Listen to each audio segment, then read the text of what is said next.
मामलात और हालात ऐसी कैफियत इख्तियार कर गए हैं जिनकी ज़िंदगी में कि जो स्मार्ट होना चाहते हैं और स्मार्ट हो नहीं सकते हैं।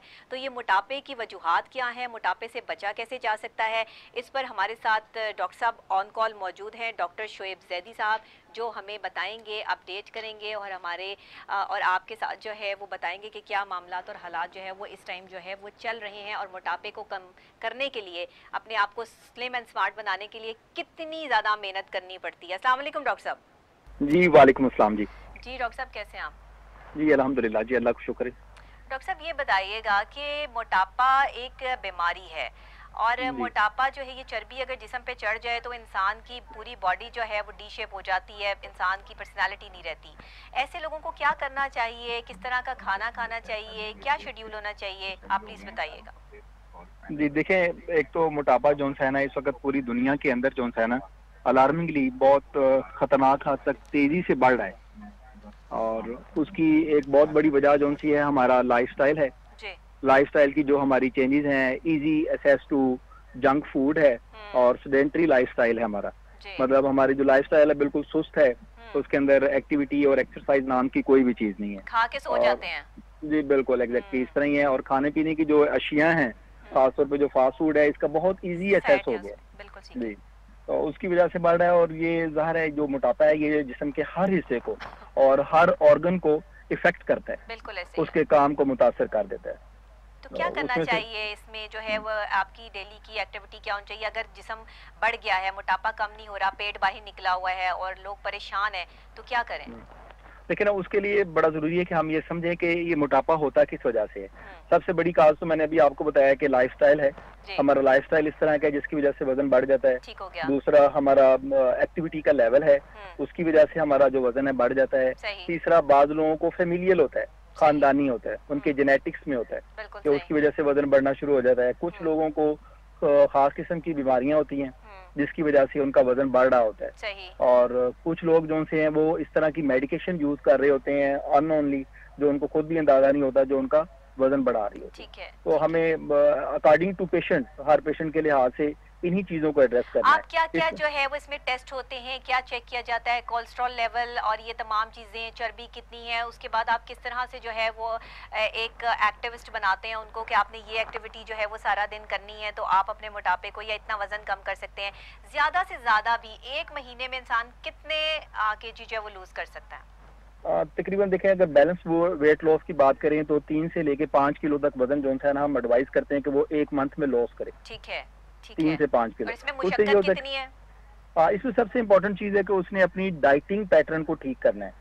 ये भी एक मिथ है, लोगों का ख्याल होता है कि एक्सरसाइज से वेट लॉस बहुत ज्यादा जल्दी होता है। एक्चुअली इस तरह नहीं होता। सबसे ज्यादा जो वेट की रिडक्शन है वो डाइटिंग से होती है, खाना कंट्रोल करने से होती है, खाने का जो पोर्शन हम खा रहे हैं उसे कंट्रोल करने से होती है।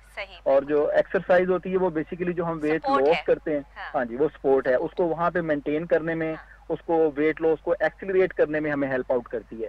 एक्चुअली तो हमने जो है ना वेट लॉस करना है वो बाय डाइटिंग है।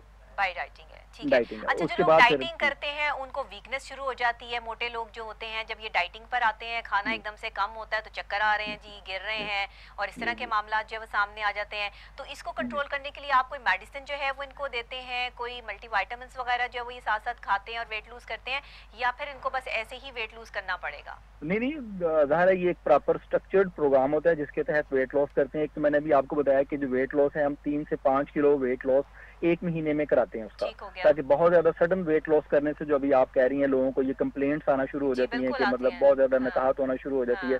बाद लोग जो गूगल से या खुद ब खुद अपना वेट लॉस इस तरह ही करना शुरू कर देते हैं, उनको ये इशू आते हैं। जो प्रॉपर आफ्टर कंसल्टेशन करते हैं एक्चुअली इस तरह नहीं होता फिर उसके अंदर। एक तो ये है कि हम बैलेंस वेट लॉस कराते हैं विद बैलेंस उसकी डाइट के साथ, प्लस उसको डेफिनेटली सप्लीमेंट हम न्यूट्रिशन देते हैं साथ में, उसको ना मल्टीविटामिन देते हैं, इस तरह के जो हमें लगता है कि डेफिनेटली होगी साथ साथ। जी जी बिल्कुल, उसको एडजस्ट करवाते हैं। अच्छा, आप एक्सरसाइज के टाइमिंग्स जो है वो क्या देते हैं कि एक्सरसाइज जो है वो कितने टाइम जो है वो दिन में जो है वो करनी है और किस तरह करनी है, इसकी एक्सरसाइज की क्या प्लानिंग्स जो है वो होती हैं, उस हवाले से थोड़ा सा हमें बताइए। एक तो देखें ना, जनरल ये है कि एक्सरसाइज जो सी है ना बेस्ट होती है ऑप्शन के आप इसको अर्ली मॉर्निंग में करें, ठीक है, और खाने से पहले करें, ठीक है, और एटलीस्ट मिनिमम 30 मिनट्स करें, 30 मिनट के लिए करें। ये जो खाने के बाद वॉक पे चले जाते हैं लोग, ये क्या जो है वो इसका क्या प्रोसेस है? खाने से पहले वॉक करनी चाहिए कहते तो यही है, लेकिन लोग खाने के बाद वॉक करते हैं, तो उसका क्या है कि खाना हजम हो जाए?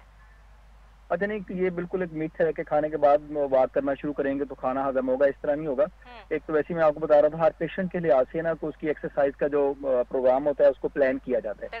उसकी बाकी जो कोमॉर्बिड कंडीशन होती है, कोई और अगर उसको डिजीज है उसको देखते हुए डिसाइड किया जाता है। या बाद लोगों का वजन इतना ज्यादा है कि वो एक्सरसाइज कर ही नहीं सकते या उनको जोड़ों का प्रॉब्लम है, तो फिर उसके हिसाब से उनके लिए ना हर पेशेंट के लिए, पेशेंट टू पेशेंट एक्सरसाइज का जो प्लान होता है वो वेरी करता है। वैसे प्रेफरेबल यही है कि हम एटलीस्ट 30 मिनट एक्सरसाइज करें और खाने से पहले एक्सरसाइज करें। ये मिथ है कि खाने के बाद एक्सरसाइज करेंगे तो खाना हजम होने में मदद देगी, उसका कोई ताल्लुक नहीं है। लोगों को मैंने ऐसे ही देखा है, और मैं भी जब एक्सरसाइज का लोगों को जो है वो डाइट प्लान या कोई चीज इस तरह की देती हूँ तो वो कहते हैं जी हमने खाने के बाद कर ली थी। अब खाने के बाद तो आपने एक्सरसाइज नहीं करनी, खाने से पहले करनी है, ताकि आपकी बॉडी को जो नीड है या जब आपको भूख लग रही है, आपका मैदा खाली है, उस वक्त जब आप खाएंगे तो आपकी बॉडी को लगेगा भी और सही तरीके से आप डिजोल्व उसको जो है वो कर पाएंगे। तो ये बताइएगा डॉक्टर साहब, ये जो रात को हमारे यहाँ लेट सोने का कॉन्सेप्ट है और रात को 2-2 बजे तक लोग जो है वो जंक फूड जो है वो आ रहा है, शॉर्मे आ रहे हैं, बर्गर आ रहा है, ये खा खा के जो है वो सो रहे हैं, तो जाहिर है ये चर्बी का बाइस बनती हैं चीजें, और ये मैदे को भी आपके डिस्टर्ब करती हैं या आपके अंदर जो है जो चर्बी बनाती है उससे आपका पूरा स्ट्रक्चर खराब हो जाता है। इस हवाले से जरा हमारे लोगों को गाइड कीजिएगा। हाँ जी, 100% देखे ना, एक तो मैंने पहले ही कहा कि लाइफस्टाइल ही हमारा जो है ना वो डिस्टर्ब है। लाइफस्टाइल मॉडिफिकेशन सबसे इम्पोर्टेंट है, उसमें खास तौर पर जिस तरह आप जिक्र कर रही हैं, लेट नाइट लोग खाना खाते हैं, फास्ट फूड का इस्तेमाल ज्यादा करते हैं, ट्रेंड बन गया है। और कोरोना के दौर में, इस कोविड-19 में तो ये ट्रेंड बन गया है, सही रात लोग जागते हैं और खाते रहते हैं। एग्जैक्टली देखे ना, वो ज्यादा खाते रहते हैं और फिर खा के उसी तरह लेट जाते हैं। और खाना भी इस तरह खाते हैं कि मतलब जिसके अंदर वो देखने में छोटा लग रहा होता है लेकिन उसकी कैलोरीज वैल्यू बहुत ज्यादा होती है। उसकी वजह से, और वो सारी कैलोरीज वैल्यू इस तरह की डिस्प्रोपोर्शनेट होती है जिससे बहुत सारी और प्रॉब्लम प्रोड्यूस हो जाती है। जिस तरह आप कह रही हैं, उनके लिपिड प्रोफाइल बढ़ना शुरू हो जाते हैं, उनके जिगर पे चर्बी आना शुरू हो जाती है, उनका ब्लड प्रेशर बढ़ना शुरू हो जाता है, शुगर के मसाइल होना शुरू हो जाते हैं, जोड़ों के मसाइल होना शुरू हो जाते हैं, सांस के मसाइल शुरू हो जाते हैं। मतलब बेशुमार मसाइल हैं जो सिर्फ एक मोटापे की वजह से बढ़ना शुरू हो जाता है। जाहिर है, और लाहौरी तो खास तौर पे आपने देखा है कि काफी मोटे होते हैं, उनका तो जो है वो खाबे जो खाने होते हैं, पाए, निहारियां, पूरियां, वही जो है वो इतनी चर्बी जो है वो चढ़ा देती हैं। तो ये किस तरह अपने आप को जो है वो कम कर सकते हैं? उसमें ये फूड तो अवॉइड कर दी है, लेकिन आप अगर एक हमें पूरा जरा प्लान थोड़ा सा जो है वो 1 मिनट का जो है वो हमें बता दें तो जरा थोड़ी सी हमारे देखने और सुनने वाले नाजरीन के लिए आसानी हो जाएगी। अच्छा देखिए, लाइफस्टाइल के अंदर इम्पोर्टेंट जो खाने की बात कर रहे हैं ना, खाने के अंदर बाद लोग जो है ना वो फूड लवर होते हैं, उन्हें क्रेविंग होती है खाने की ना, तो उसके लिए जो डाइट पैटर्न हम बना के देते हैं या उसको एडवाइस करते हैं, एटलीस्ट दिन के अंदर 5 दफा उसे कहते हैं खाना खाना है। अच्छा। लेकिन जो खाने के कंटेंट्स होते हैं ना 5 दफा के, वो इस तरह के प्लान किए जाते हैं जिससे उनका सिर्फ पेट भरता है।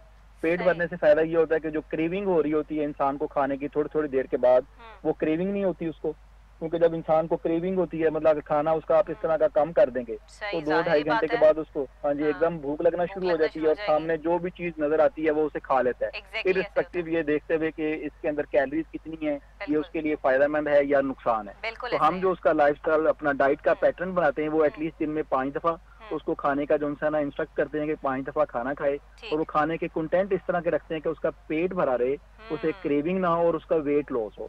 उसके लिए बेस्ट आइडियल होती है कि आप उसको डिसाइड करें कि जिस तरह 3 मील हम रूटीन में खाना खाते हैं, सुबह, दोपहर और शाम, तो उसके दरमियान इन बिटवीन जो स्नैक्स हैं, या तो उसे कहें वो सैलड लेना शुरू कर देना। सैलड के अंदर जो ग्रीन सैलड है उसको इंसानी जिस्म हजम नहीं कर सकता, तो उससे पेट भर जाता है, उससे कैलोरीज नहीं बढ़ती। इसी तरह उसको हम एडवाइस कर देते हैं कि एक टाइम ये ले ले और एक टाइम जो है ना स्ट्रॉन्ग चाय ले ले। स्ट्रॉन्ग चाय ले। मैं अभी चाय की बात करने वाली थी, क्योंकि मैंने अपना वेट लूज किया, मेरा वेट काफी जो है वो बढ़ गया था। अब लोग सुन के हैरान होंगे कि इनका भी वेट लूज बढ़ सकता है। मैंने बहुत अपना वेट जो है वो कम किया, और आप यकीन करें मैंने चाय से किया और ग्रीन टी से किया, और अपनी फूड को तो कम किया ही किया, एक टाइम पर एक चपाती और फिर सारा दिन जो है वो बनानाज या ये कोई इस तरह की चीज़ जो भी आप ये बनाना डाइटिंग भी तो होती है ना, उस हवाले से भी तो आप लोग जो है वो बताते हैं। तो ये अगर लोग इसको फॉलो कर लें तो मेरा ख्याल है ये प्रोसीजर जो है वो लोगों के लिए काफ़ी आसान हो जाएगा। बिल्कुल आपने जो है वो बेहतर तजवीज़ जो दी है। थैंक यू डॉक्टर साहब, बहुत शुक्रिया, आपने हमें ज्वाइन किया और आपने बहुत अहम बातें जो है वो हमारे साथ जो है वो शेयर की। जिन लोगों पर भी मोटापा या चर्बी मौजूद है उन लोगों के लिए जो आज हमने टिप्स दी हैं कि आपने अपने मील को किस